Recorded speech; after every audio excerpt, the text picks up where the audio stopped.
Welcome to another edition of Pillars of Heaven. I'm in the studio on a very special Christmas edition of Pillars of Heaven, although when you hear it, it's going to be a New Year's edition of Christmas. Yeah, and like New Year's, a week from now. A week from now. That's like kind of like a New Year's thing. Hey, Yeah. and where's the eggnog we talked about last week? We did talk about that. I'm in the studio with JB and Leah. Welcome, everybody. Thank you very much. On the phone, we have Jennifer Hubbard, author of Life in Verse. Hi, Jen. Hello. How are you? Welcome back. Thank you. Yeah, we've had Jen on the show before, and we're super excited to have Jen back on the show and talk about her trip overseas. And we are going to get into that briefly. But it's Christmas time. Yeah, You know? Merry Christmas. Yeah, and it's for us, it's the day before, and for you, it'll be almost New Year's. So Happy New Year, everybody! Also, Happy New Year. yeah. So lots has changed here. Anyway, here we go. All right. So, Jen, we're gonna do a couple headlines around the world, and we'll see everybody's take on it, and then we'll transfer right over to you. Okay. Sure, sounds good to me. All right. First thing, over in Scotland, they passed a bill now allowing teens as young as 16 to change their gender identity. And Wow. that just passed. So now you only have to be 16 and you can be anything you want. So that's a little different than here. I don't know what the age requirement is here. I don't know. They're trying to push for it here too, though. Yeah. So lots going on in the world. So Yeah. if you don't like being a man or a woman, you could be a woman or a man over there at 16.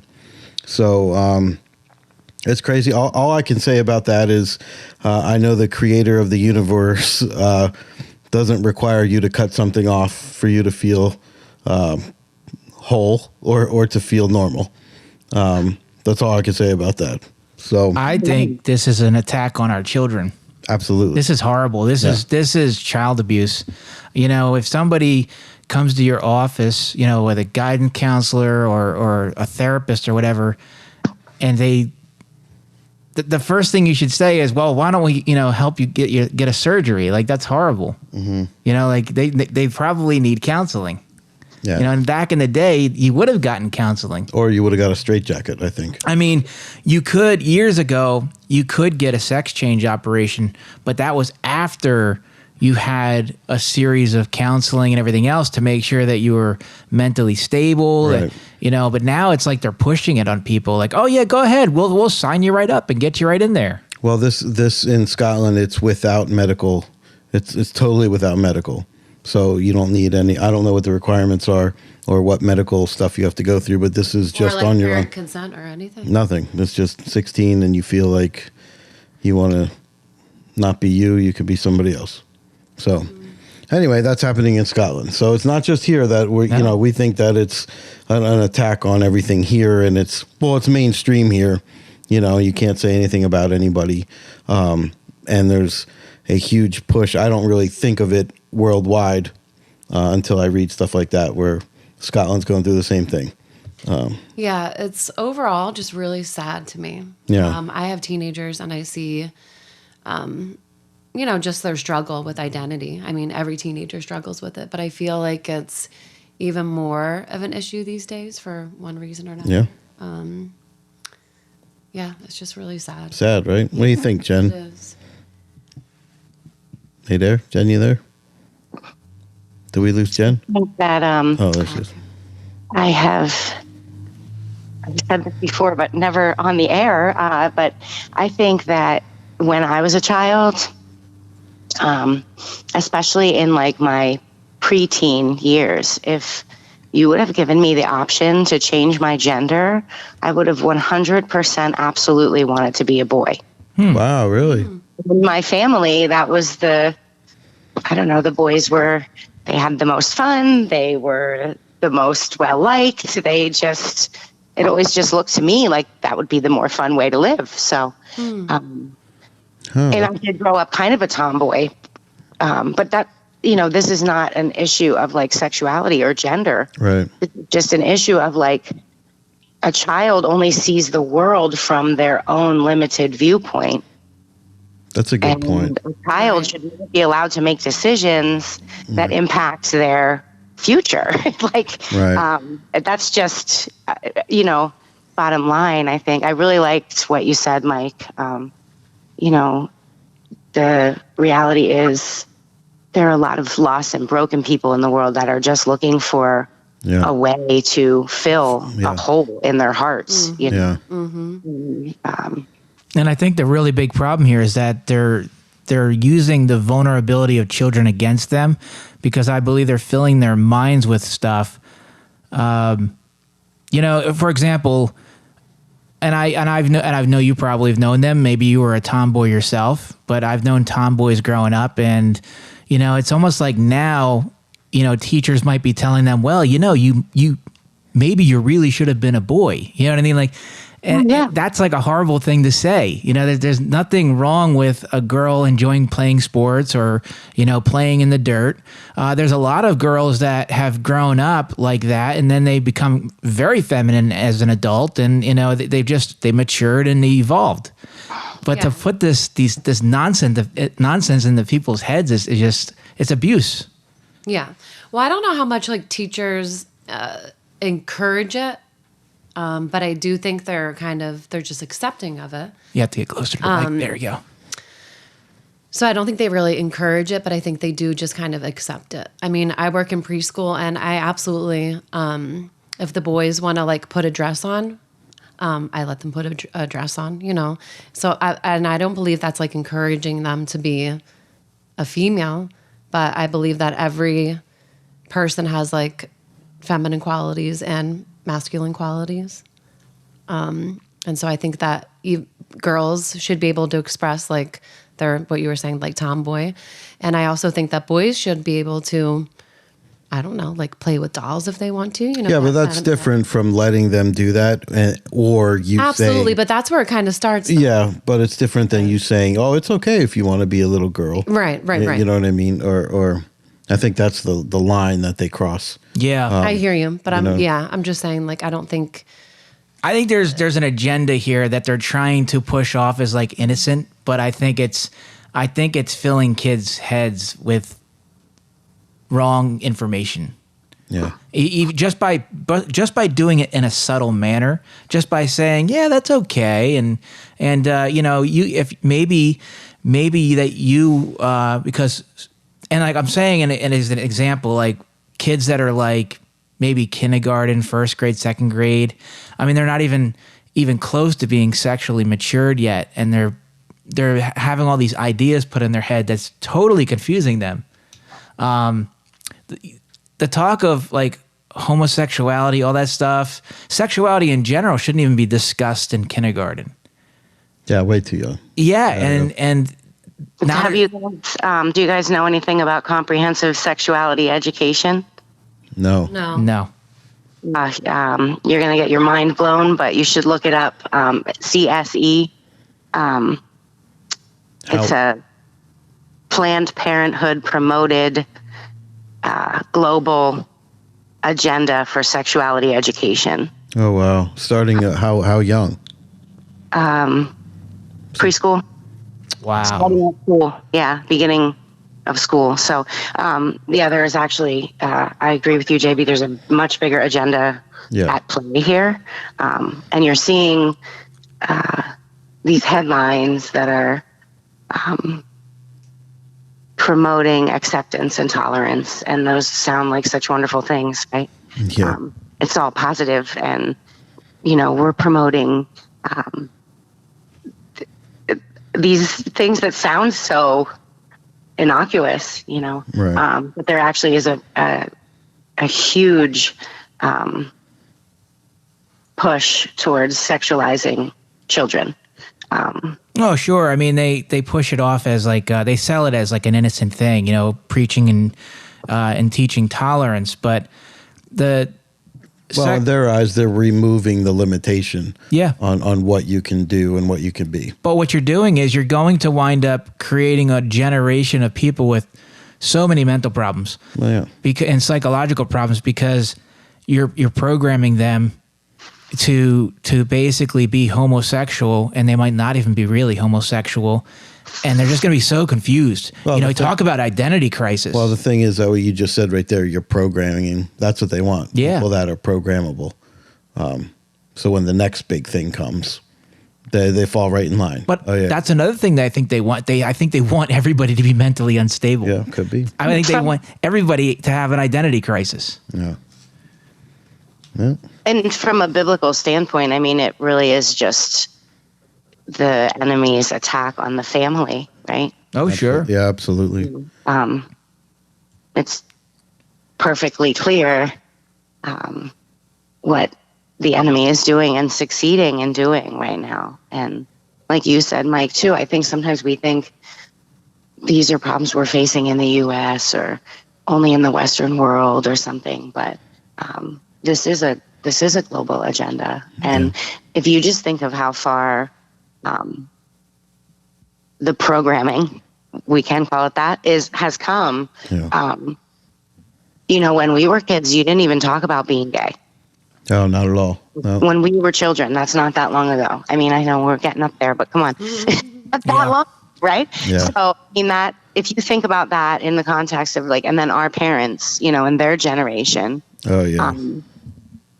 This is only, we're talking 50 years that this has become globally acceptable. Yeah. It's widespread. It really all happened fast. And that's what evil does.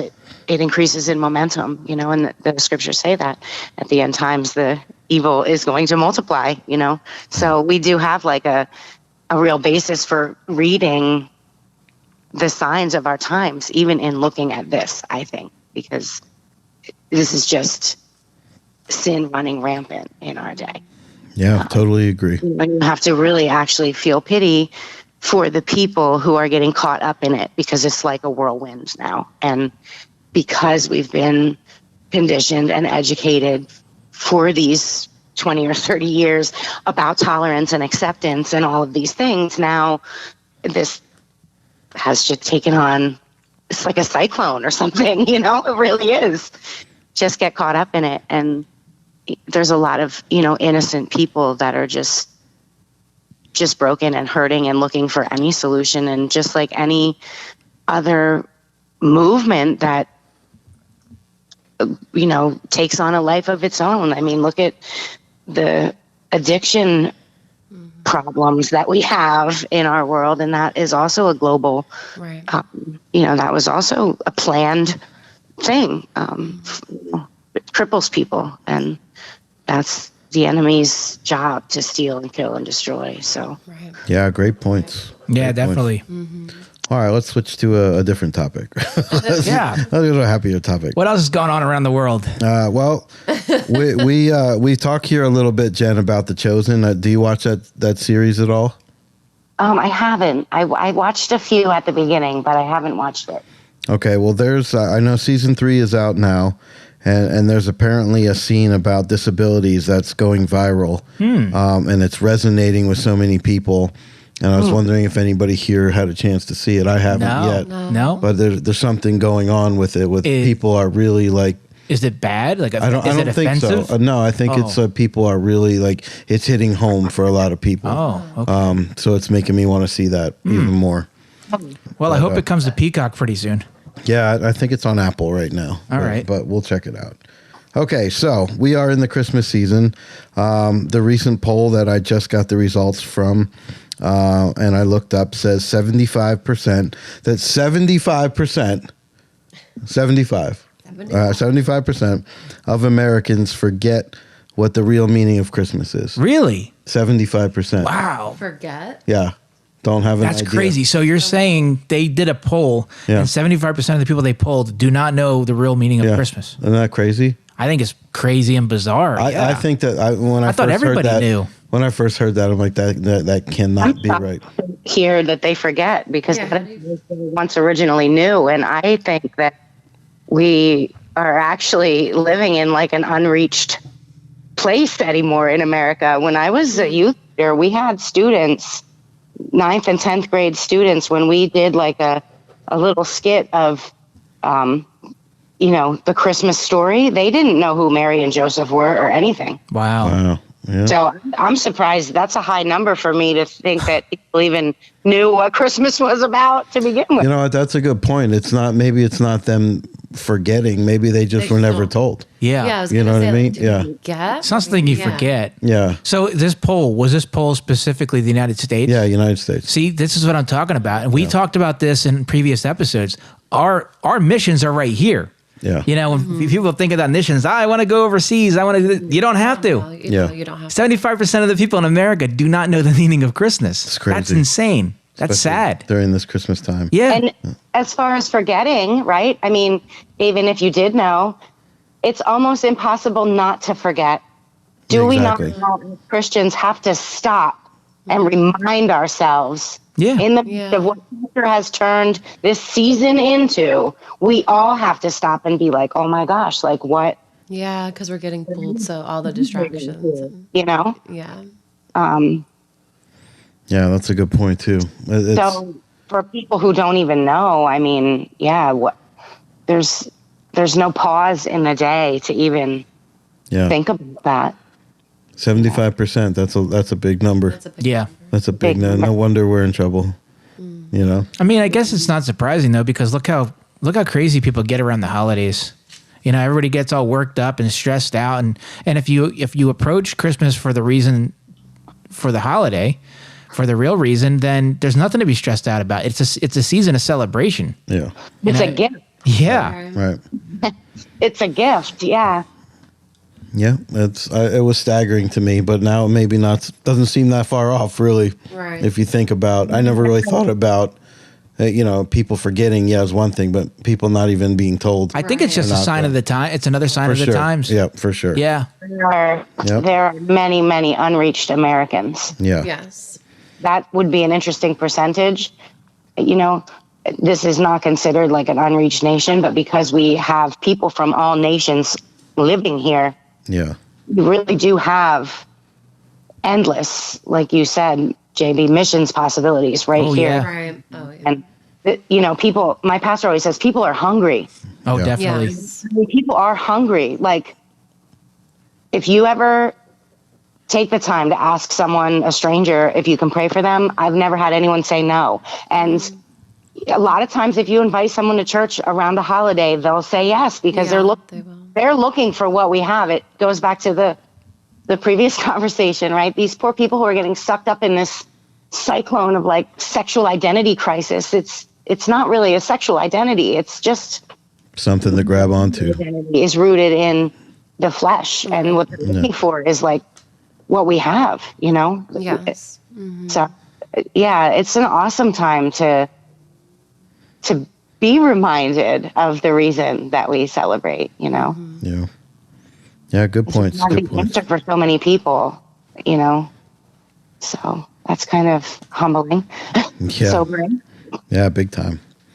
All right, off we go to another one. Ready? Okay. Here yeah, we go. let's do it. The Taliban now has stripped women of the right to attend college. Really? Yeah, they're no longer allowed to attend college. So it's like a giant step backwards. I Didn't know they were ever allowed to do that in the first place. Yeah. It's a rich country, but Yeah, Jen, I was thinking the same thing. I didn't even know they were allowed to in the first place because I thought women were denied like formal educations and everything else. They're denied a lot. There's a very Right. very strict. I mean, I was surprised that that's going on there, but I guess that movement, what was the country? I'm sorry. They didn't say the country. The Taliban in general has stripped all women.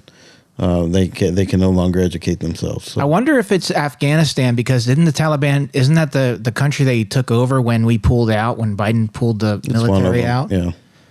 So I wonder if they kind of like they clamped down on them and Could took be. back Get them liberties and stuff. back in line, women. Right, Back in line. yeah.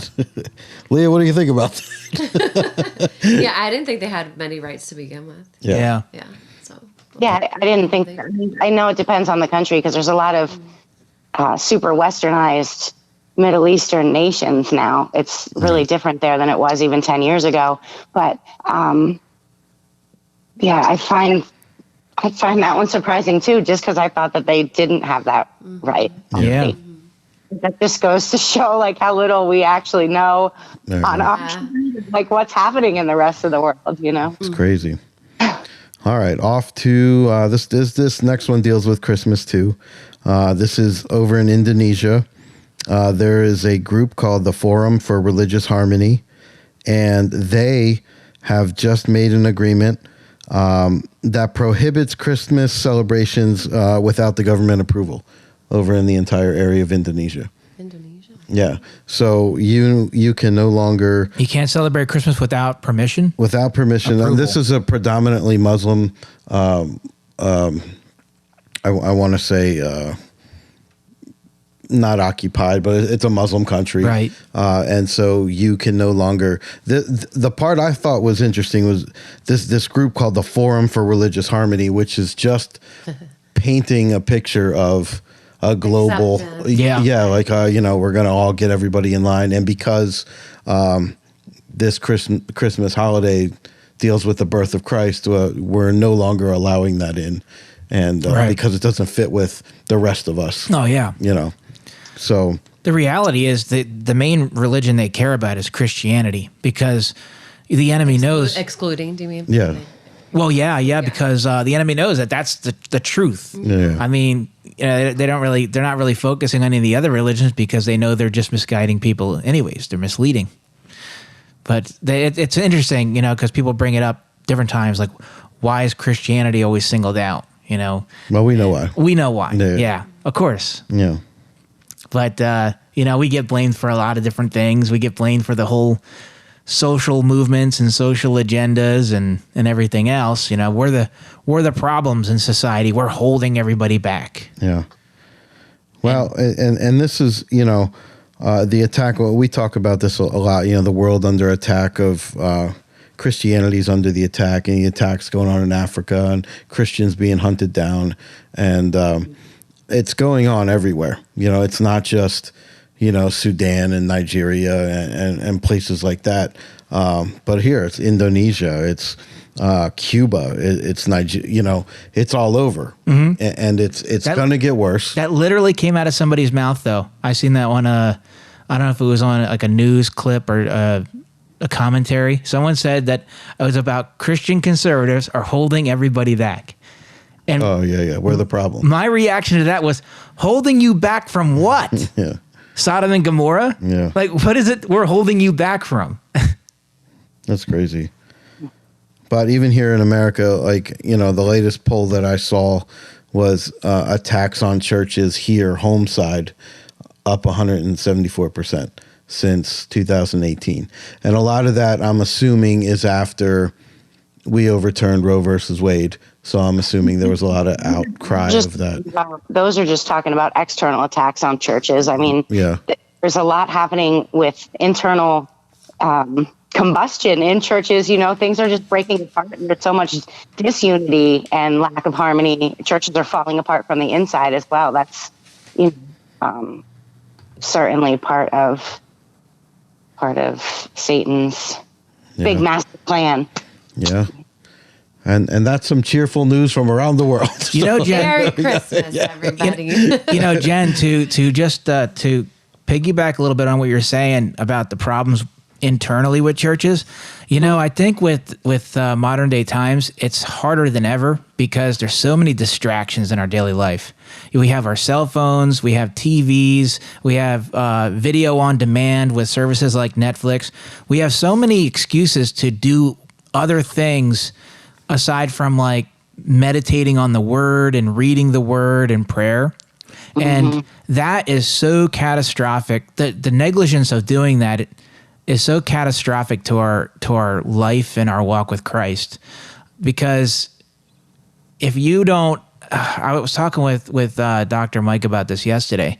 If you don't read, with you too, Leah, if you don't read the Bible, Thanks, JP. And you don't, and she reads the Bible, but I'm saying we were discussing how important it was, because if you don't read the Bible, you forget about all the promises that the Lord gives you, both in the Old and New Testament, about how He's with you when you're facing enemies. Like when the the Egyptians were chasing after the Hebrew slaves, but the Lord parted the Red Sea for them.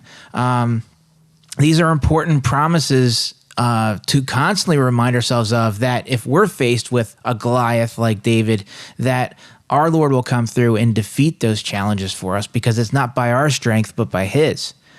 But when we get constantly cluttered with the nonsense that, cable TV wants us to see, and our minds are filled with this garbage, and we don't fill our minds with the positivity that comes from Jesus Christ, easily our faith is eroded, and we're not as confident. We're not confidently walking with the Lord, and we're more docile. We're more intimidated. I used to be one of those people that was afraid to talk about Jesus Christ in the workplace, and I'm not anymore. I do it in a smart way. I'm not one of those people that just randomly goes up to somebody I don't know and starts talking about Jesus Christ. But if there's somebody I talk to on a regular basis, and we're having casual conversation, and I might say, yeah, I'm going through this right now, but I prayed to Jesus, and this happened, and that's my way of sharing Christ in the workplace. And at one time I was scared to do it, because I would think, oh no, I might get in trouble, or I might lose my job. But when you're close with Christ, Christ will protect you in more ways than one. It's not in the will of God for us to, talk about him because he wants us to talk about him and then lose our jobs. That's not what God wants for anybody. Well, I think the important thing that you said there is, there's so many other distractions now. Oh yeah, where it's actually a choice that I choose to read the Bible now. It takes a heck of a lot more discipline. Yeah, right, exactly. So much more discipline. Yeah. It was easier back in the day because, say, like 30 years ago, yeah, you had TV, but you had cable TV. Yeah. So, it's common for, there might not be anything interesting to watch on TV. So, yeah, okay, I'll spend, an hour reading the Bible now. But now with all, you have radio on demand, music on demand, video on demand. There's so many ways to distract yourself from what we should be doing. Social media. Oh, yeah. Everything. It really is. Countless distractions. It's more of a choice now, I think, than ever. Very much. What do you think, Jay? You think more of a choice now? I mean, it's hard to say, because I feel like a distraction could be anything. So I think that distractions have always existed. I think there's even agreed. A lot of biblical advice against distractions. So I agree that there is a lot more technology in our face right now. Yeah. But I think that there have always been distractions for people. That's a good point. I think that, even if it is more so now, that's just even more of a sign of the season that we're in. But the general idea is absolutely correct, that if you don't prioritize the time with the Lord. Yeah, and that takes a lot of discipline. There is nothing that can substitute for that. And I think that actually does have a lot to do with why churches are dividing and splitting and breaking down, because a lot of Christians are just completely depending on the church to give them their full sustenance, and not hearing from the Lord and meeting with the Lord day to day. And, but the reality is, once you start doing that, that there's no substitute. Right. There's nothing else like it. You can't go a day or two. You run right back to your knees. Like, once you know the Lord and hear from him, and you're used to meeting with him, you can't go back to just, I go to church on Sundays and that's how I get fed. Right. Yeah. Right. No. It needs to be both. It's not either or. Right. It really needs to be both. And I think scripture is pretty clear on that. I think gathering together and meeting corporately is super important. Mm-hmm. The Bible even says not to neglect doing that, and all the more as the day approaches. So I think that's great, worship and being taught where the Lord has you planted, and, having leadership and headship is super important, but it's also important to meet with the Lord on your own every single day. And Absolutely. I think that, distractions are excuses, and we can all get we can excuse whatever we want. We're awesome as humans at justifying our own Excuses, behavior, and making excuses for what we want to justify. So, I think it, it is a discipline. It's a choice. But it's a choice. Once you make it, you're never going back. And I just know that, if you've met with the Lord on a daily basis, you're going to meet with the Lord on a daily basis. The challenge absolutely. The challenge I'm having is, so I'm trying to, it's hard for me to convey to people how much they'll love reading the Bible once they get into the habit of reading the Bible. But to go back to the distractions, I truly believe it's the enemy uses these distractions, because if, like, say you might think about reading the Bible, but then, let me check out Facebook, or let me check out Twitter, or that's just one show I'd like to watch, on Netflix or whatever. I do believe that I believe the enemy utilizes distractions. And I told someone one time, because they were trying to get into the habit of reading the Bible more, I said, pray about it.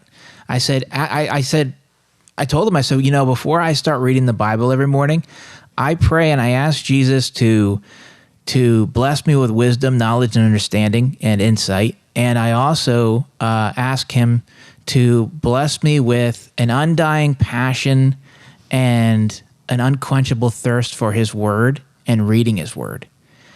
And once you get into the habit of reading the Bible every day, you'll want to do it every day. And I actually get cranky if I don't have my Bible time.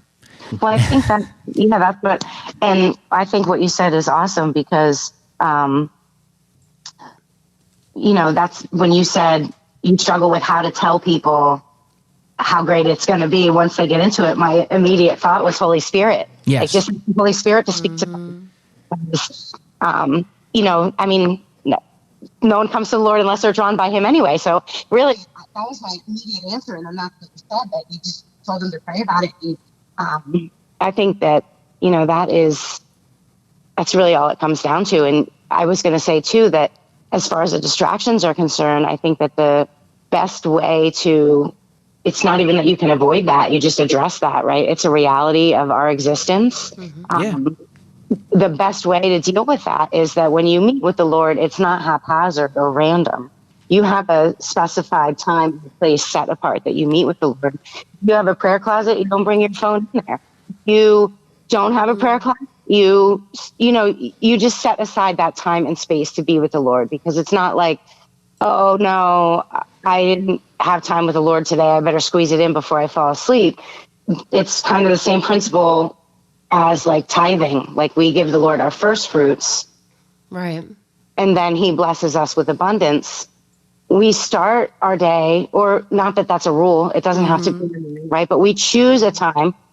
There's a sacrifice for us. We sacrifice time, but we could be doing all those other things. We set aside that time to be with the Lord. So then it's not like, oh, let me do this instead, or I got to do this real quick, or you just set aside the space. Yeah, you prioritize. Distractions. And I mean, people have to meet with the Lord when they have children and babies, and they still have to make that. So what that looks like shifts throughout our walk and throughout our life, and it's different for every person. Like, when I'm in the secret place, that looks different from when you are, because my life and your life are not the same. But it's important that we make that time to meet with the Lord, and that we set aside that time so that it isn't something that's fraught with distraction, Jennifer, you're not going to be able to see this until you watch the replay of this podcast, because we do video format now too. And you can find us on Netflix and Rumble. I mean, not Netflix. I wish that'd be funny. YouTube and Rumble. Anyways, this right here, I'm holding up the Bible, so you'll be able to see it on the camera. So this, people, is my Netflix. And I thought about that a long time ago. As I'm reading the Bible, I read the Bible every single day. I've read the Bible I don't know how many times now, because I alternate between the New Testament and the Old Testament, and I just keep going. And then when I finish, I start all over again. It's my Netflix, which means, like, this book is so intriguing, with so many stories dating back to the creation of man and woman, to everything, the battles that the Israelites face with other nations, to all the prophets and everything in between, and the birth of Christ. It's such a fascinating book, and I would trade this for 1 million Netflixes.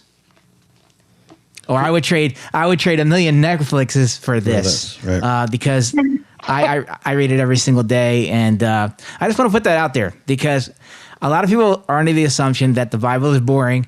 It is indeed not boring. Hey, Jen, this is a little off topic, and I don't want to, I want to get to your trip, very shortly here, so you have time to tell us about it, because I'm super excited about hearing that. Mm-hmm. But the three of us here were talking about the Book of Enoch yesterday, and I just want to get your thoughts on it, because I think Leah and I are like a little unsure about it, and I think JB is a little unsure about it too, but he's interested in reading it. I just want to get your thoughts on what do you think about that. On what? I'm sorry, I didn't hear what it was. The Book of Enoch. Oh, the Book of Enoch. Yeah. I haven't read it, so I wouldn't have a ton to say about it. If I read it, I would read it in the same way that I read the Da Vinci Code or something. Yeah. Anything to me that is extra biblical in that way, I think I would approach it as like fiction. Gotcha. I don't know. I mean, I don't have a ton to say about it. I don't really, I read a lot of Christian authors and like a lot of Bible commentary, but I also have a Bible that has like the Apocrypha in it. Right. And I haven't ever read it because it's not something I'm fearful of or that I have disdain for. I just have my time filled with reading the Word of God. Right. So I don't really pursue reading a lot of like the Gnostic Gospels or whatever they have that are, extra things. I don't really go into that. No, nothing against it. It's fine to read. I think it's just from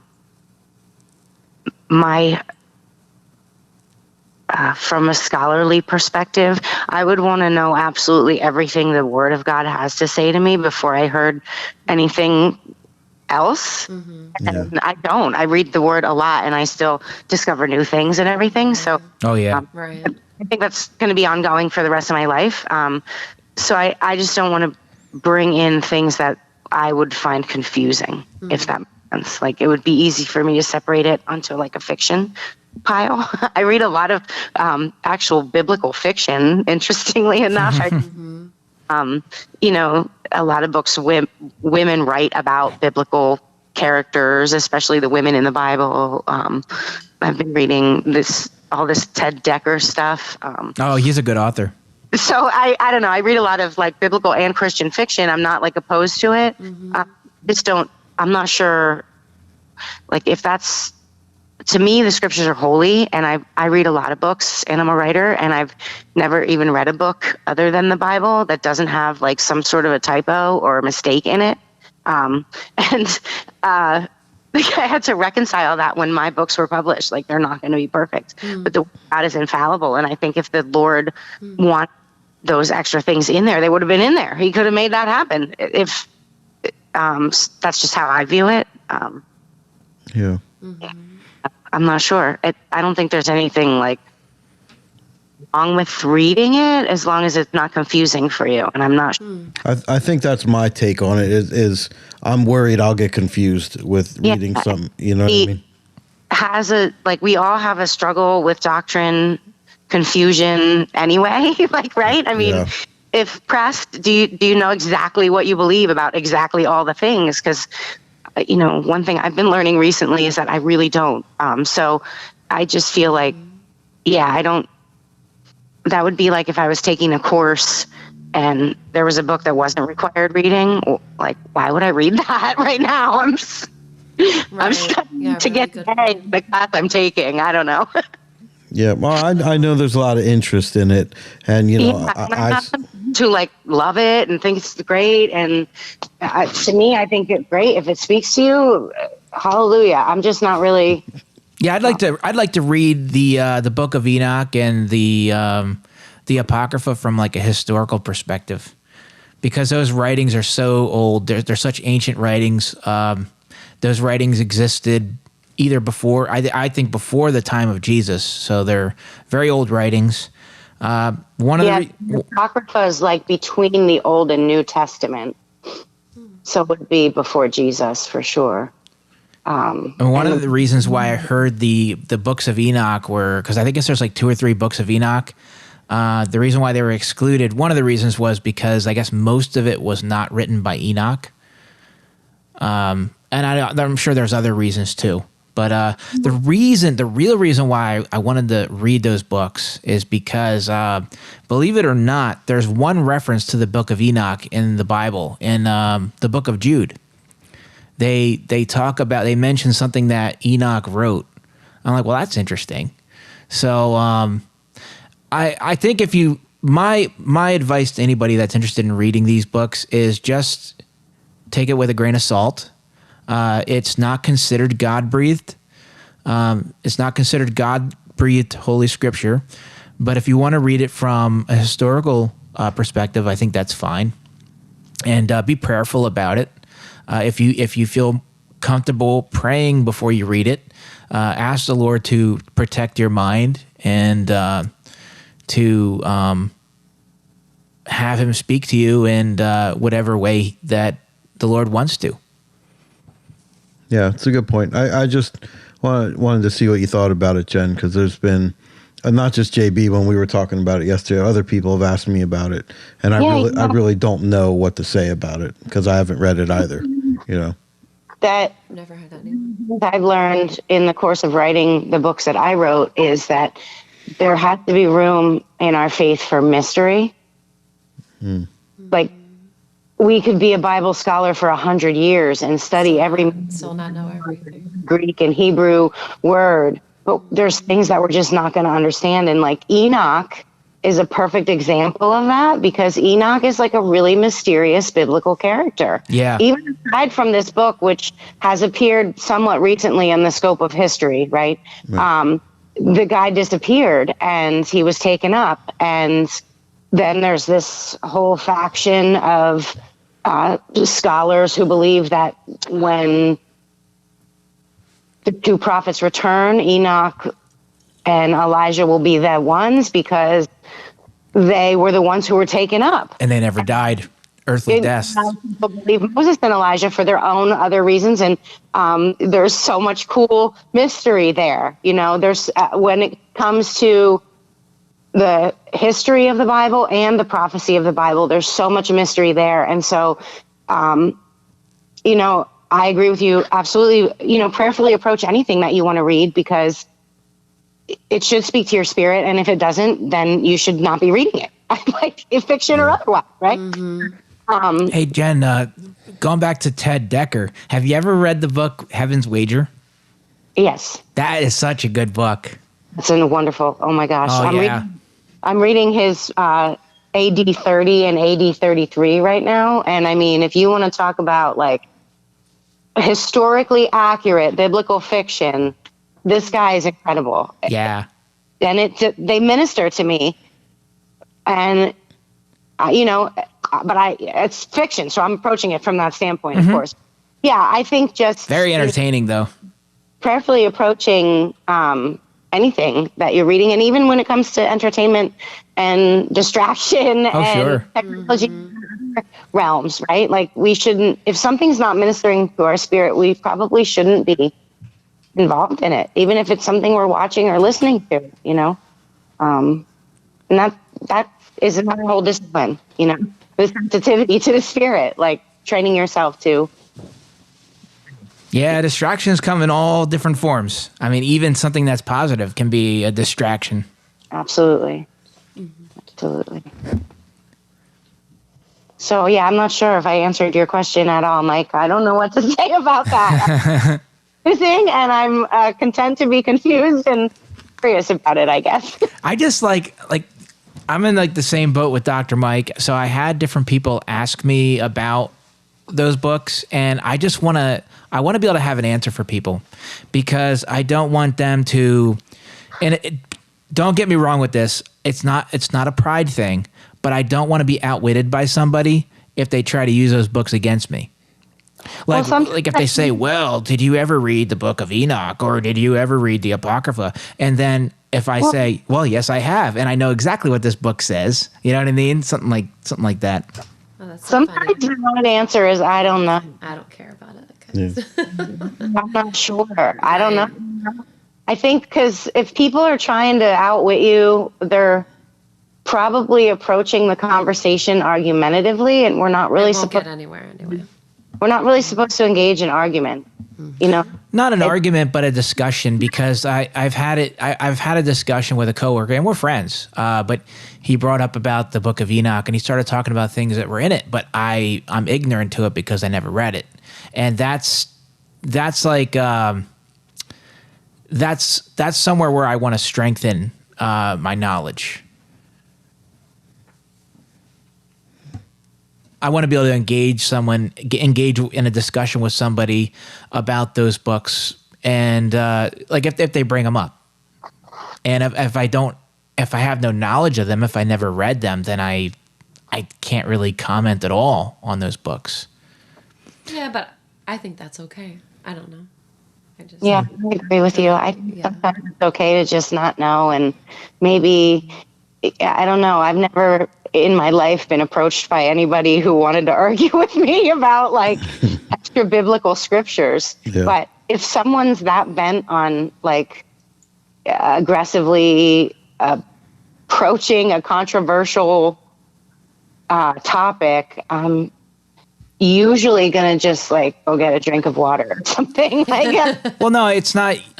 It's not. I'm not talking about arguments. I'm talking about actual discussions where people discuss and they have a conversation. And like for example, if you think about like when Jesus talked with the different people, and they had questions for him and he had answers for them, and anything you would challenge the Lord with, he would have an educated response for you. Like there was no winning. I don't. Yeah, I mean he could, but sometimes he didn't go there. I don't think he didn't always have a comeback for people. Mm-mm. Oh, sure. Well, read the book of John, the Gospel of John, when he was talking with Nicodemus, and he was asking him all kinds of questions about like how to be reborn and stuff like that. Well, yeah, I feel like he's definitely going to address that, but yeah, I don't think he got like into it with like the Pharisees and things like that. I don't know. Oh, he tripped them a new one. He got into it big time with them.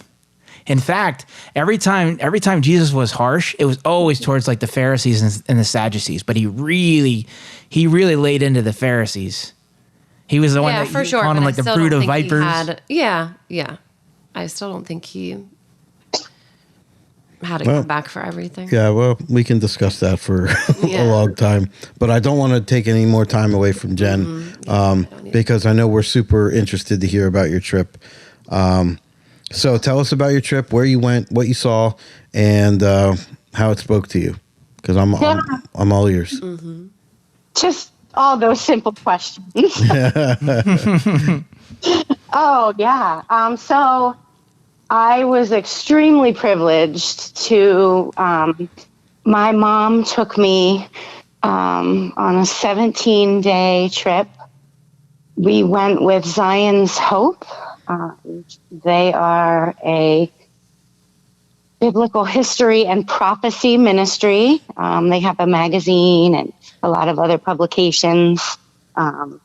They actually used to run this place in Orlando, Florida called the Holy Land Experience. And I've heard of that.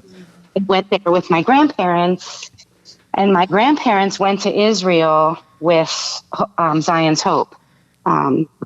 The gentleman who led their group just passed away, and so we went with his son and his wife.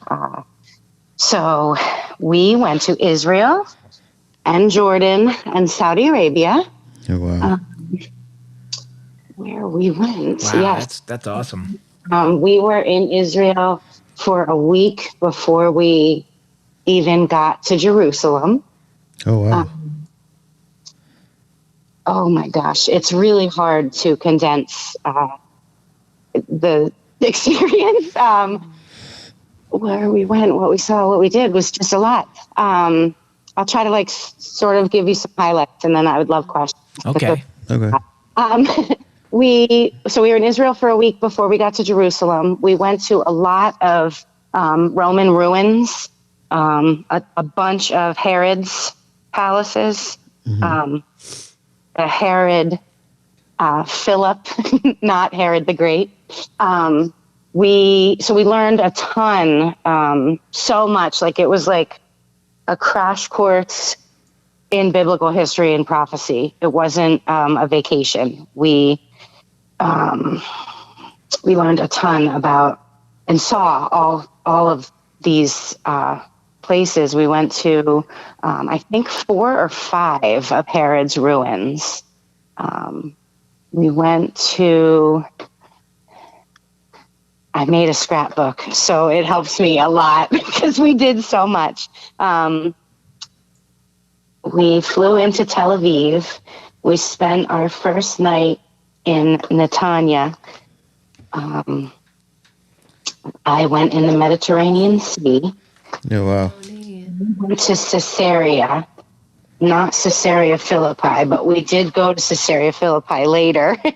We went to Megiddo, which is the future site of Armageddon. We spent quite a lot of time in the Jezreel Valley. Magdala. We stayed in Tiberias. We went on the Sea of Galilee. We went in a boat, and a cool discovery was made about 15 years ago. They found a 2,000-year-old boat at the bottom of the Sea of Galilee. And it was intact. So it had to be Jesus's boat, because by what other miracle could something be underwater for 2,000 years and remain intact? So that was really powerful. And it was beautiful to be on the Sea of Galilee. I really felt the presence of the Lord there. That's so cool. Then we went to Caesarea Philippi, and we went to the Golan Heights, which was neat because you could see views of Syria and Lebanon. And the guy who led our tour, he said the last time he was here, you could hear the bombs going off in Syria. Oh wow. Really intense to be able to see. There were a lot of mountains we went to the top of, and you can see so vast into other countries. It's crazy. And it was where you're able to see the path of Christ's return. Like when he comes back, we got to really spend a lot of time looking at the path he'll take. Isn't it so weird looking at the cities over there because they look so much different than the United States? Some of it looked exactly the same, which was crazy. The same as anywhere else in the world. Oh, really? Being super generic about like the more modern structures, the newer stuff they put up. Yeah. In Saudi Arabia, nothing looked the same, but and in Jerusalem, everything's the same color, which is interesting. But in a lot of the other cities, in Tel Aviv and in Tiberias, it was like neon everywhere. Oh, wow. Big buildings. So we went, we went to the Dead Sea. That's cool. We went to Palestine in the West Bank and visited Jericho. To the Jordan River at the site of Jesus's baptism, which was really neat also. Oh, yeah. So neat. Ruins. We went to En-Gedi, the caves where David hid from King Saul. Oh, wow. To Qumran, where the Dead Sea Scrolls were discovered. And then we went to Jerusalem. We were in Jerusalem for 5 days. We went to the Garden of Gethsemane, the Mount of Olives. Wow. We went to Bethlehem and the Shepherd's Field, the Western Wall, the old city of Jerusalem. We saw the city of David, the Pool of Siloam. I'm running through this, but the Arabic Quarter. We went to the Garden Tomb, St. Anne's Church, which is in the neighborhood where St. Anne is the mother of Jesus's mother, Mary. We saw the Bethesda, the Via Dolorosa, a bunch of fortresses and churches.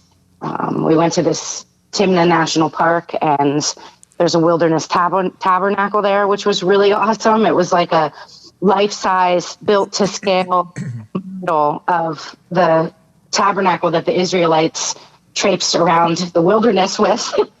Now, is it true that the area where Jesus walked was only like a 30-mile radius? I I had heard that a long time ago, but I don't know the validity of that. think that could be true because the Jordan River site where he was is not probably that close to Jerusalem. Maybe not much further than that because everything was walked. Right, it's believable because it's not like they had cars and stuff. But you know, Nazareth and Bethlehem weren't even super close to each other. I wouldn't say they were 30 miles away, but like there was some space in there, and definitely where he was in Jordan. So that's just not amazing, right? How that small area of land and then the impact that he had on the entire world in that small area of land. That's something. But anyways, I'm sorry for interrupting. Go ahead. So yeah, we got to see that. That was really interesting. We didn't go to all of the places, but we did have a map of like where the Israelites camped in the wilderness, and it's just a different perspective on all of that because, first of all, we got to see this huge tabernacle structure that they broke down and carried with them, but also that they were at each place for about a year, so that they were in 40 places. So that makes so much more sense than when you think about them just moving on every 2 days or something. And so that was really neat. And then we went to Jordan, and we had to go to Jordan because you can't go from Israel to Saudi Arabia. So these are just interesting things for the world to know. So we went to Jordan for one day, then we woke up in the morning. It was the most beautiful hotel, but we stayed the shortest. And we went right to the border crossing, which took 4 hours to get into Saudi Arabia. We're in Saudi Arabia for 3 days and 2 nights. It was my absolute most favorite part of the whole time. So I could go off on it, but I won't. We saw the Red Sea crossing sites, Mount Horeb, Midian, Haran. We saw Split Rock, Jabal al-Lawz, which is Mount Sinai. We saw Aaron's altar, many, many petroglyphs, which is like these markings on stone that date back like thousands of years. We went to Mount Sinai, didn't get to climb it. We saw Jethro's caves and the well where Moses met Zipporah in Midian. We went to Elim and to Mara, the bitter springs. And we basically drove the route that Moses and the Israelites would have taken through the wilderness. And then we went back to Jordan. We went to Petra. You almost crammed the whole Bible into that trip. Yeah. A lot of moving.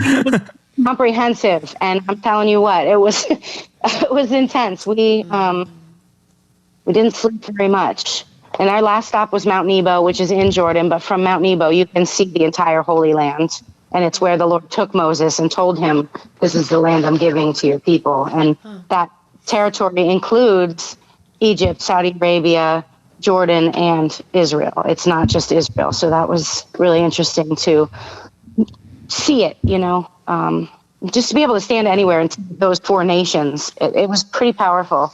Oh yeah, it's like bringing history to life. So that is the overview of where I went and what I saw. And I'm happy to answer direct questions because I get on these rabbit holes that but I can tell you how it impacted me first. The Lord spoke to me while I was there that I missed a book in my series. So I am currently working on a 6th book, which may even have a different title, but it is everything that the Lord told me was coming in the last days.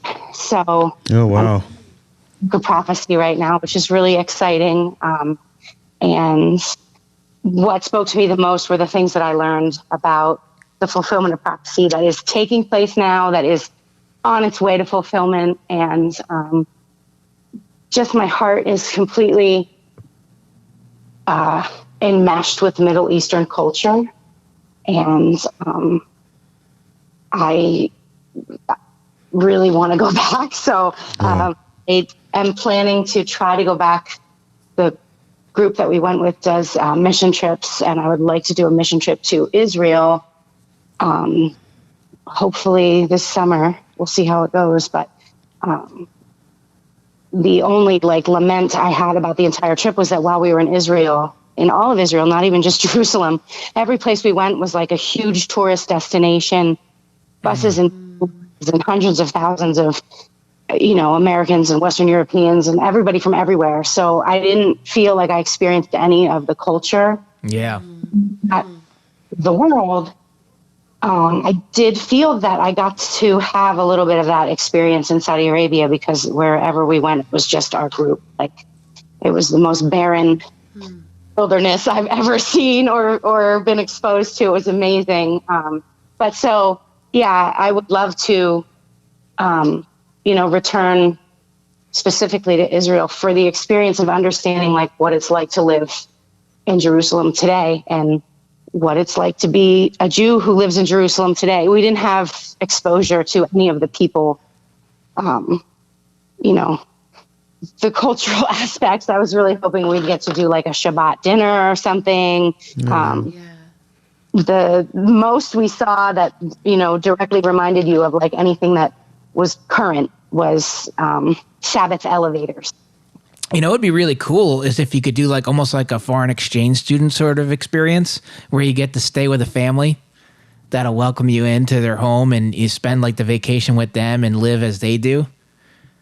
That'd be pretty cool. That would be cool. That would be cool. Then you would really experience the culture, and they would take you to the places that they frequent, and you just go through everything they do. Maybe they go to the local synagogue wherever they go. And hey, Jen, what was the overall, did you feel safe over there? Yeah. Did you? Yeah, I felt completely safe. It was amazing. I did get hurt. I mean, I knew that would happen. I always get hurt, so it's not a surprise. I did get hurt. I rolled my ankle hiking down from this place called Masada. If you ever have a chance to look it up, just look it up. It's Masada. Really awesome place. And it was so high up that we had to take a cable car to get there. A trail that they said if we wanted to, we could walk the trail down. And of course I wanted to. And I sprained my ankle, but it was a complete miracle, because it was the most minor sprain I've ever had in my life. And it didn't hold me back from anything else on the entire trip. Oh, that's so good. My mom and I ended up doing this insane hike at the top of Petra with a view of the end of the world, literally. We saw the views from Mount Nebo and other places, but you could actually see the entire Holy Land. And this place was so high, there was a cavern that if you looked down into it, you couldn't even see the bottom. And me with one ankle and my 70-year-old mother did this amazing thing, and no one will ever be able to take that away from us. Mm-hmm. Yeah. Wonderful. Some of the hikes were really intense. Mm-hmm. But overall, no, completely safe. When we were camping in Saudi Arabia in the middle of nowhere, the guides who took care of us, they had their tent set up as a periphery around our tents, and they actually stayed up all night just to make sure that no mountains or anything came into our campsite. They took such good care of us. It was really amazing. But there was I felt no political fear or anything like that. Yeah, that's what I was wondering. So it's a hot spot. Experienced unrest. I mean, when we were at the Saudi Arabia border crossing the first time, it was getting a little hectic, because they specifically told us. I mean, Saudi Arabia only opened up to tourism 2 years ago. They're only recently friendly with the West.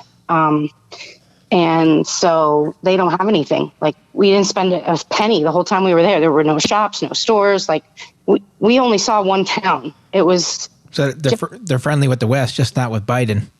just bare wilderness. But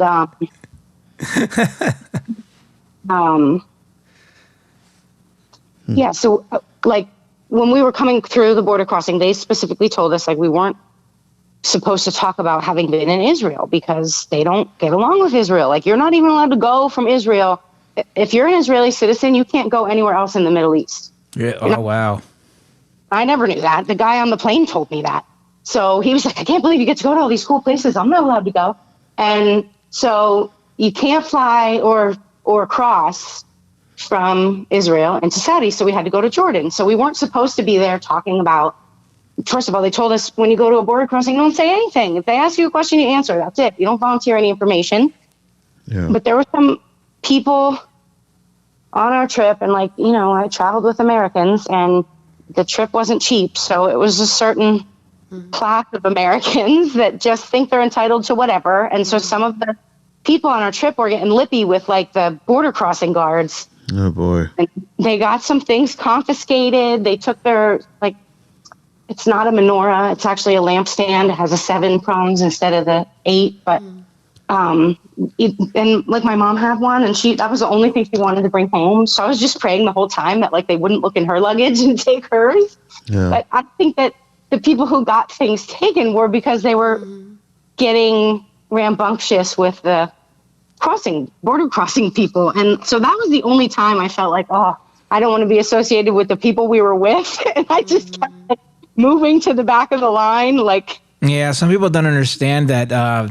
From the other Americans, but yeah, the only time I felt any type of danger at all was because I thought someone that was on my group was going to do Americans because of Americans for being ignorant Americans. Yeah, there's a lot of Americans who are very spoiled, and they don't realize that the stuff they get away with here, they can't get away with in other countries. Yeah, so they will slap you silly and throw you in jail. You know, my mom, it was pretty interesting. We definitely had an adventure, and even the people that we went with, they've never been there. Like, this was the first time that Zion's Hope went to Saudi Arabia. So a lot of the things were like, we don't really know what we're doing and kind of figuring it out as we go. But it really did make it feel like an adventure. And like, I mean, we were off-roading in the wilderness. There are things that just you can't even describe. I had to take a video of one of the times we were whipping around in sand, and it was just, like, pretty intense. So that was definitely my favorite part, was being there. And definitely my only lament would have been to be there without such a huge group of Americans and be able to experience the culture of it. Yeah. What about your overall feeling of just being like in Israel or all these places that Jesus was at? You know, like what how cool, right? Like, were you just like overwhelmed at any point, or? It actually, this is weird. This is why I love when people ask me questions, because some of the stuff I haven't even really thought about yet. Overall, I only experienced the presence of the Lord in a few places in Israel. Like, when we were in that place, for me to actually feel the presence of the Lord in that place. Yeah. And that had a lot to do with the fact that everywhere we were was so completely congested with people. Right. Yeah. Right. You know, and the Lord brings peace. So you were like in the midst of chaos, it's very hard to feel his presence. The Sea of Galilee, the Garden of Gethsemane, and the Garden Tomb were the places where I actually felt the presence of the Lord. Like, I could feel Jesus had walked here, you know. Oh, wow. But for me, in that sense, it was a little underwhelming, because I expected everywhere we went, I was going to get like smacked in the face with the presence of the Lord. And I spent most of the trip being like, Lord, where are you? Like, gotcha. So that, but what I did feel overwhelmed by was every time we stood at some sort of a mountain or a precipice and we overlooked the route that the Lord is going to take when he returns, it was like you set fire to me. It could absolutely resonate with his presence there. And so, but a lot of it, especially all the parts in Saudi and everything, were more about Moses and the Israelites, which was equally as emotionally intense for me, just because I find myself in a real wilderness season right now. So just, I don't know, the physical encounter with what they dealt with, and for us just to have to drive that route that they walked, Yeah. Amazingly humbling. And some of the mountains, in particular Mount Sinai, there were moments I felt like a grain of sand. Like I was so dwarfed by the massive creation around me. And to know that the maker of all of that is mindful of me was incredibly so for me, I think the more natural the surrounding and the less of the crowd and everything was more impactful as far as like, knowing that Jesus either was there or is going to be there soon. Yeah. Yeah, that's super awesome. Even you sent some pictures back of Mount Sinai. I thought that was awesome. I'm sorry? You sent some pictures to me from Mount Sinai. I thought that was pretty awesome. Yeah, it was weird. In no way anything like I was expecting. Really? And it's weird when you say that, because then you're like, well, what were you expecting? And I don't really know. I felt like I went into the whole trip without expectations, and I try to do that, but Right. The mountains in the wilderness, in the Holy Land, are like nothing we have here. They're like a huge rock. It's like just one giant rock. And with some smaller rocks all around it that have broken off and tumbled down. And that's it. There's no tree, there's nothing. It's just like a huge rock. Interesting. It was really incredible. It like dwarfs I got to see these pictures. I haven't seen them yet. here. It just, and then you think about it. I didn't climb Mount Sinai. There wasn't really an opportunity, and the camping night got a little confusing because it was our first time ever doing it and stuff. So, but we did hike the base of it, and which was all like just rocks after rocks after rocks. But Sounds like it'd be really dangerous to climb. it is pretty dangerous to climb. But then I'm thinking that Moses went up there in his sandals Yeah. on. So I don't understand. And he was like 90 something. Yeah. So Yeah, but don't forget, those people were like crazy strong back then too. I mean, and now the women back then could probably slap Dr. Myke and I silly. Yeah, for sure. were climbing some pretty intense rocks with their sandals and their dresses on too. Oh, wow. It's just, to me, I'm like, oh, I'm here with a sprained ankle. I really don't want to die here. And there's no hospital, like Yeah. nowhere near any type of. So it was a little intimidating to think about trying to get up there. A few of the people in our group did go up there, but I was not among them. Yeah. Wow, that sounds like an awesome trip. Sounds like something I'm going to have to do sometime. I'd love it. Right? Doesn't that sound cool? I just know I'd be extremely tired like you, Jen, because I'd try to do everything too. I'd want to see everything.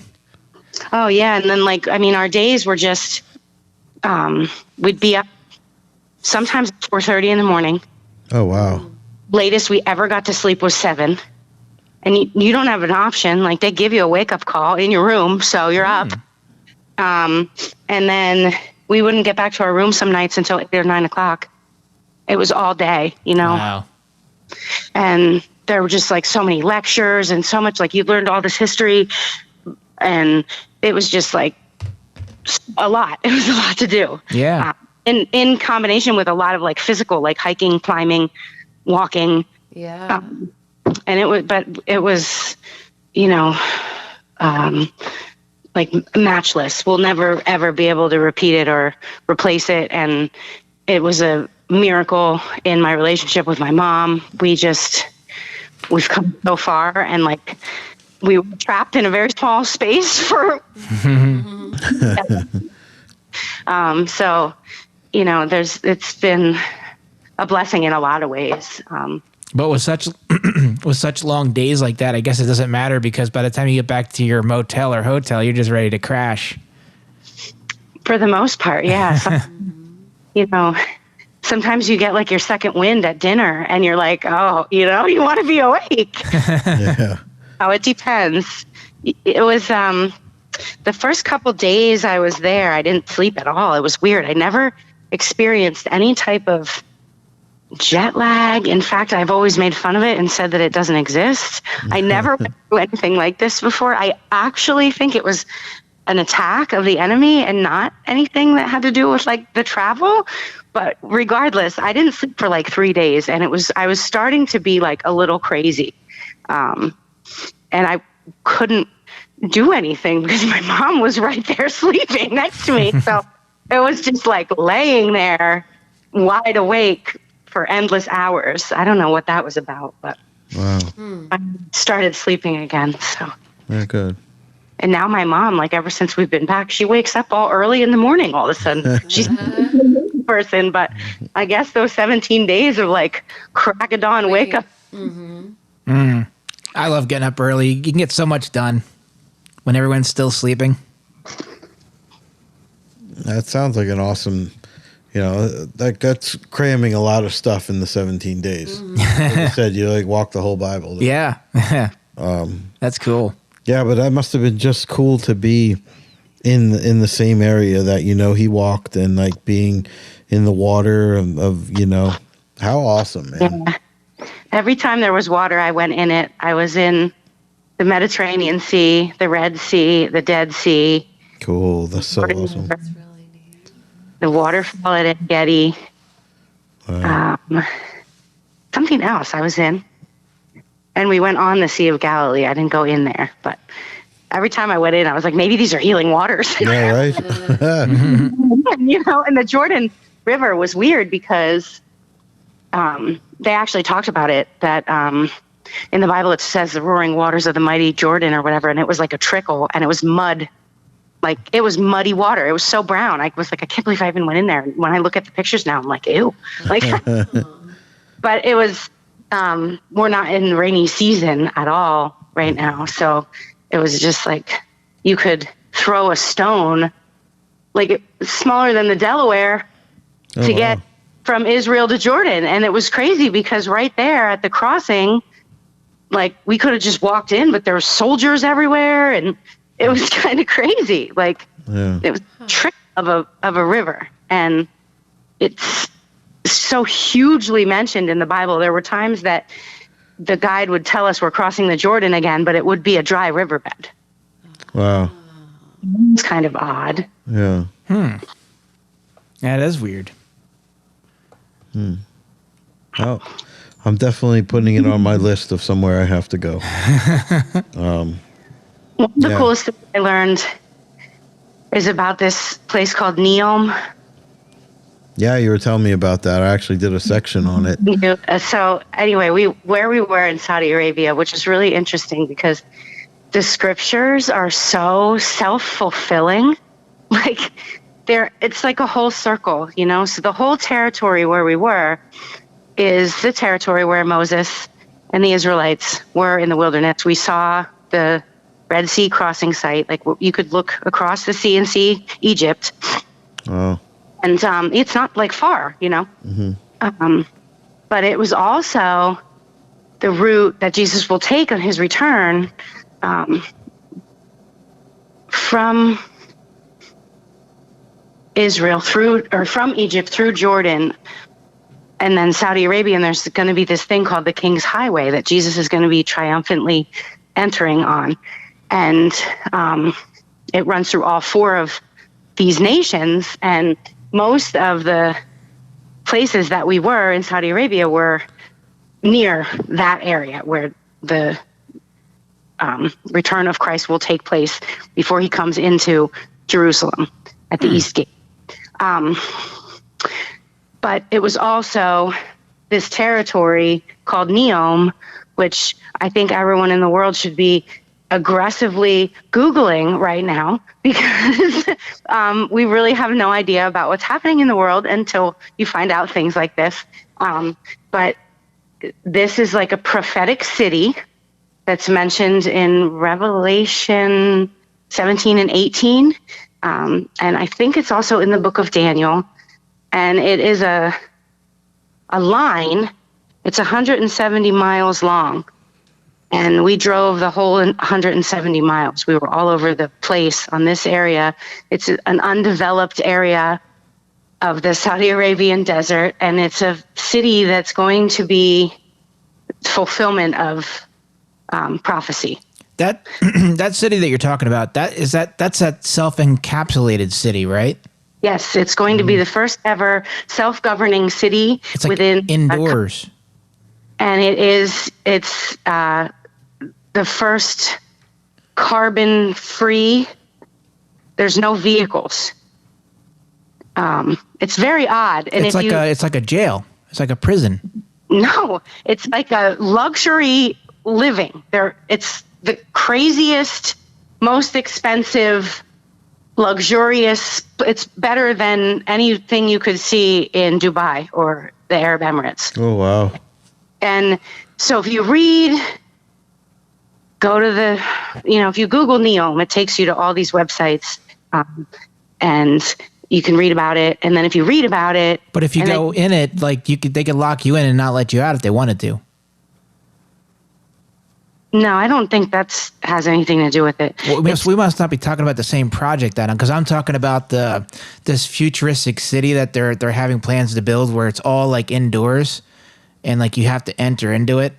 And well, anyway, it's Neom. So if that's the same city, then so be it. But the point I'm trying to make is that when you read about this city and you read about the city in Revelation that's going to be the new Babylon, which will be a city like no other in human history, it really is intense. They want this thing finished by 2030.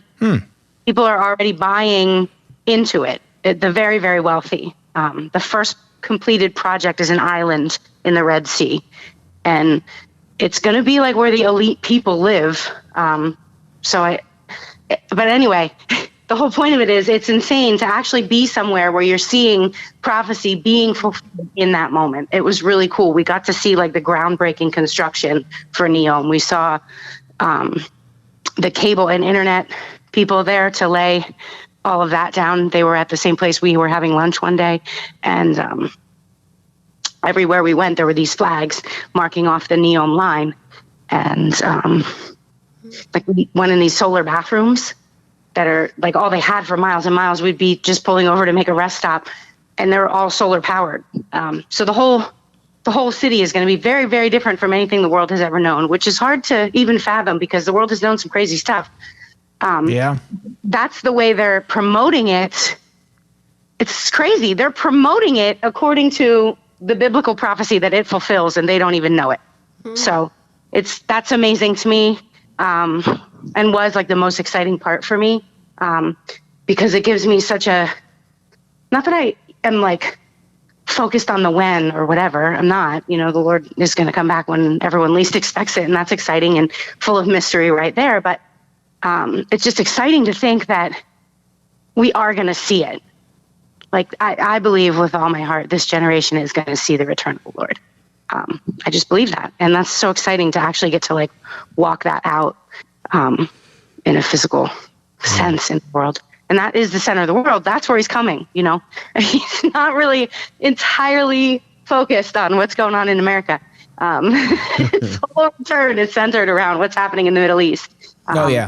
So that was just exciting. And I don't know, I just like love having the visual of it, that we got to be there at the very beginning of all of that. And we'll obviously probably never go back there again because it went from like the country where there's nothing to it'll be only for the super wealthy. So I certainly won't be able to visit, but yeah, it was just really neat to see that starting out. Yeah. One of the highlights for me and my mom. No, that'll be done in our lifetime. 2030, not too far. No. You know? No, and if the completion of that city begins the final 7 years of human history, Yeah. we're really not that far. I mean, it's I'm not saying it's down to the minute or that anybody knows the minute, but we're, I think we'll be here. That's exciting too. Actually, since I was a kid, but now I really, really, really feel it. And so that's exciting to me. Yeah. So. Good stuff. All right. Any final question? We're getting close on time. Any final questions for Jen? Jen, I'm just like super envious of that trip because I think that man, what a cool thing to experience. So maybe one day I'll get to do that. You know, I think the overall, like you said, the feeling of just being there at certain places, I think I won't be able to handle it. Really, I don't know. I think I would just need like a month there, though. Yeah, maybe if that were possible. You feel that way, but then I felt that way too. I was like, oh, it's going to go by so fast, but our days were very, very long. And it really didn't go by fast. Most of the time when I travel, it's like, where did that week go? Right. But this actually felt a lot longer than 17 days. But I mean, that's why I'd want to spend like a month or two there because I feel like you cram so much in that short amount of time that you just get so overwhelmed. Maybe I'll spend a year there. That'd be pretty cool. Wow. maybe I'll just never come back. Well, it's one of the most expensive places in the world to live. Oh, is it? Yeah. It's crazy expensive to live there, and especially in the cities. And even in Jerusalem, which isn't like a very fancy city or anything. It's a very expensive place to live. But yeah, it was, you know, definitely I could not have been blessed more. It was really beyond anything I could have hoped for. It's a dream that I had my whole life. My mom and I both, we always heard about my grandparents' trip to Israel and always wanted to go. So it's definitely a dream that I got to see realized. Yeah, that's awesome.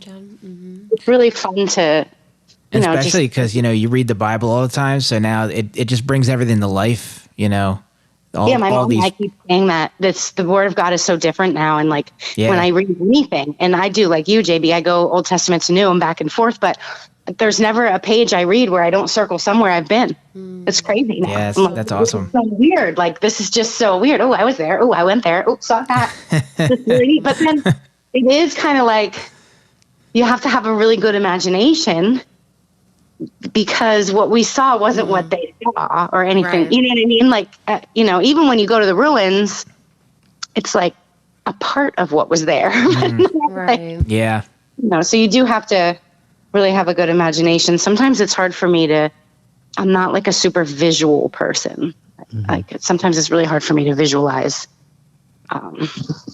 I'm like that too sometimes, like especially when you're reading the highly descriptive stuff in the Bible, and it's like a struggle to try to picture it in my head. Yeah, that's why it was really neat to see that tabernacle. I was just thinking that the sacred tent.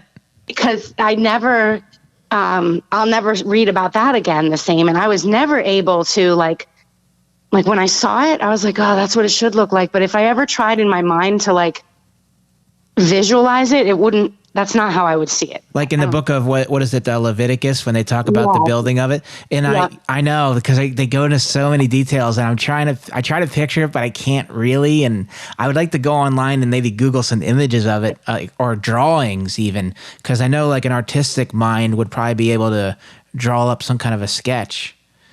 Yeah, they do exist. That's probably where this model came from. Oh, nice. But yeah, I tried to take a lot of pictures of it because it was just really neat some of those things were really neat to put to visual. Even like when you were out there, you could actually envision, because it really is just a big lake, but you could envision like if a storm came, like what it would be like. And I'm gonna look up that the sacred tent images of it, because I could only imagine how glorious it must have looked, because the Lord gave all the knowledge to the specific Israelites to make certain things. The one the Lord made a special craftsman of, like, working with gold and everything else, so he was able to make hammered gold designs and stuff. Yeah, And so they had this, it was like a mannequin or whatever, but they had a priest there wearing the sacred garments and the ephod and the shoulder pieces. And that was really neat to see too. Like, just to see the intricacy. Right? Yeah. And, it's hard to visualize. I've seen Bibles that have like good looking drawings of the tent and stuff.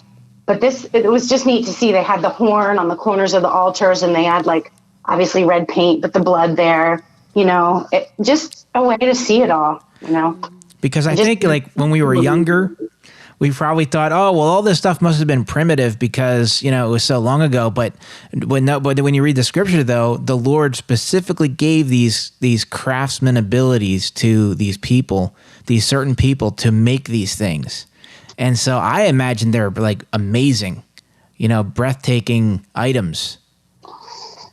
Like, when you talk about, like, the sacred chest and the winged creatures on top, I could just imagine how, like, intricate the designs probably were with them. Yeah, it was neat to see. It wasn't because these skills were, like, directly from the Lord infused in these people to know how to do this stuff. So I just think that's awesome. Yeah. It was awesome, all right. Well, you make me want to go there. So yeah, that's what I want to do. But I recommend it. It was really, really awesome. Top peak experience of my life so far. Well, I'm interested. If you said you have another book in you, I'm interested, especially if it's about prophecy. So you have to let us know when that drops, okay? Yeah, so it's going to be a while. That's okay. Just let us know. In the very early stages, but it's kind of exciting to be writing again, and just a really interesting, it's the way the Lord works in my life, and just wrapped everything in. But I finished the series that I had been working on since 2019 in July. And I was like, all right, Lord, I don't know what do you want me to do now? Yeah. And he kept saying, just rest. And I was like, this is a long rest though. Then I thought, like, well, maybe I'm just supposed to rest until I get back from Israel. And I actually had in my head, when I get back, I'm going to start on this other project that's totally unrelated. It was more of like a memoir. And then while I was there, while we were in Petra and I was walking through this ruin, the Lord was like, I don't think you're done with those books yet. And I was like, oh, wow. All right. So it was just really interesting because I'm not the best with waiting on the Lord. I don't know a lot of people who are good at that, but I'm really not good at it. And it says just wait or just rest. I'm like, what do you mean though? Like, I need that clarified so many times. When he says write this book, I'm like, okay, I'll do that, So, yeah, it was just interesting because I feel like I would never have thought of it if I hadn't gone on this trip. And now I think of it like I wondered why the other books weren't really doing much and they're not very successful or anybody... I don't know if they sell or anything like that. So I'm like, well, I thought you told me to do that. Like, maybe I didn't hear you right. And, you go into that whole thing where you question the Lord. But now I kind of think, like, I wonder if this was the actual book I was supposed to write to begin with. And it just took me all those other books to get to here. So. Yeah, could be. Could be. We shall see. Yeah. Well, it's exciting and keep us in the loop. And, I know from all of us here at Pillars, Merry Christmas and Merry Happy Christmas. New Year. Yeah, thank you for your time, Jen. Thanks for sharing. Yeah, thank you so much. Thank you guys for having me. It's always fun. Oh, yeah. Guys. Oh, yeah, for sure. Maybe one day we'll all get to go over there together. Man, that would be so cool. Yeah, I'll come to the studio sometime. I'll bring my scrapbook. Oh, awesome. Yeah, that would be cool. That would be awesome. Excellent. I'll take a bus ride. Yeah. Bus to Israel. Bus to Israel. Might need some inner tubes on the bottom of that.